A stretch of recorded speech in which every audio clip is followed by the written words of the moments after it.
जैसा कि आपको पता है, एक बार फिर हमारे लीडर ऑफ ऑपोजिशन बीच सत्र में, पार्लियामेंट का सत्र चल रहा है, फिर से जो है अवकाश पर निकल रहे हैं। 15 तारीख से जो है वो पार्लियामेंट में नहीं दिखेंगे। वैसे भी कम दिखते हैं। वंदे मातरम के महत्वपूर्ण चर्चा पे भी नहीं थे। जब वक्त अमेंडमेंट एक्ट पर चर्चा हो रही थी उस दिन भी वो नहीं थे। लेकिन ये पूरा जो एक आदत सी उनकी बन गई है कि हर महत्वपूर्ण समय पर, हर महत्वपूर्ण क्षण पर गायब होने की, इसमें कई सवाल उठते हैं। मैं रिकॉर्ड देख रहा था पिछले 3 महीनों में 4 से 8 सितंबर के बीच वो भारत से बाहर थे। ये वो समय था जब वाइस प्रेसिडेंट के चुनाव, देश के वाइस प्रेसिडेंट के चुनाव जो है 9 सितंबर को होने वाले थे। सभी राजनीतिक पार्टियां विचार विमर्श कर रही थी, लेकिन राहुल गांधी देश में नहीं थे, गायब थे। संभवतः मलेशिया में थे।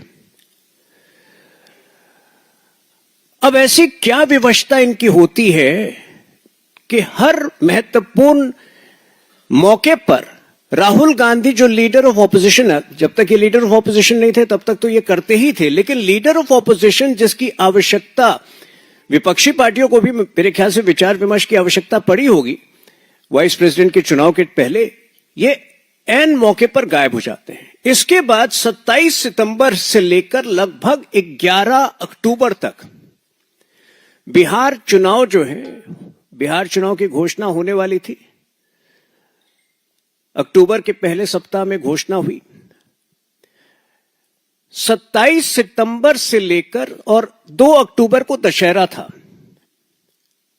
बिहार में, उत्तर प्रदेश में, पूरे हिंदी हार्टलैंड में कोई भी जो जन नेता होता है उसको जन संवाद का महत्व समझ में आता है। वो रामलीला में जाता है, वो रामलीला के कार्यक्रम में जाता है, वो दुर्गा पूजा के पंडाल में जाता है।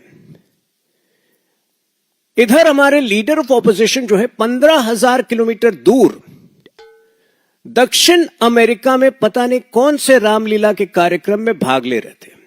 क्या ऐसी विवशता थी कि जब इनके सहयोगी दल आरजेडी इनसे गुहार कर रहे थे कि सीट शेयरिंग की जो है समस्या आप सुलझाइए, सीट शेयरिंग पर बैठिए, तो फिर से जो है लीडर ऑफ ऑपोजिशन पूरी तरह से दुर्लभ थे, पूरी तरह से गायब थे।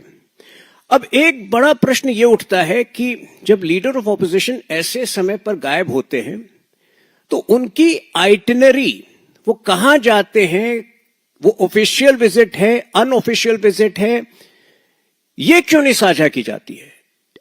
देश से आखिर क्या छुपा रहे हैं लीडर ऑफ ऑपोजिशन?